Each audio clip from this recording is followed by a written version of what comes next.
Hi everyone and welcome back. Yes, I'm finally going to be uploading to Cute Life Hacks again after a very busy year where I had a baby, I moved office, and I moved house. So this is a very quick follow-up to my last video where I found out how to make these viral water bubbles from Instagram. The main problem with that method is that the glue is very messy and it takes a long time to clean up the tap. So in this video, I'll show you a very simple way to make glue bubbles without creating a mess. A big thanks to all the viewers who left this tip in the comment section. First of all, you need Oohoo Original Adhesive. Basically, these water bubbles will only turn out well with this specific version. Oohoo Extra, which has a gel-like texture, works as well, but the results are not as satisfying. Then you'll need a plain washing up sponge.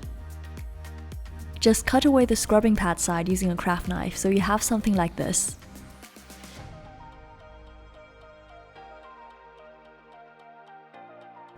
Oohoo Original comes in different packaging and I'll be using both in this video. Spread the glue generously over one side of the sponge, then flip it around, making sure the glue is facing downwards, and hold it firmly around the tap. Now just turn on the water and watch your glue bubbles form.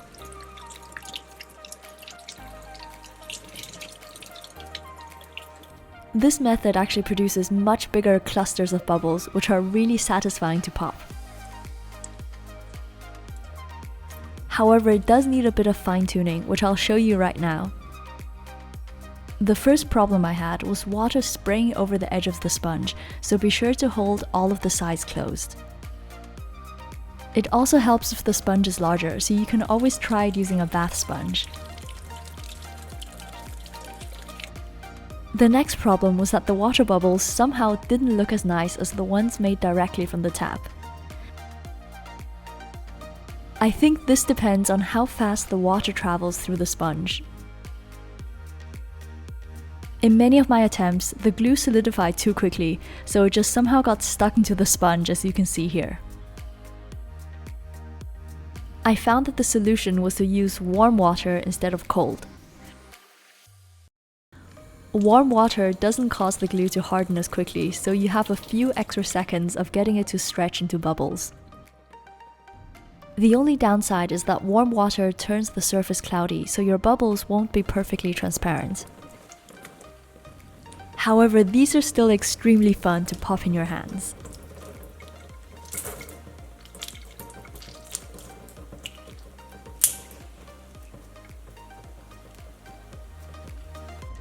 I'm sure there are many more methods to make these bubbles without having to apply glue directly to the tap.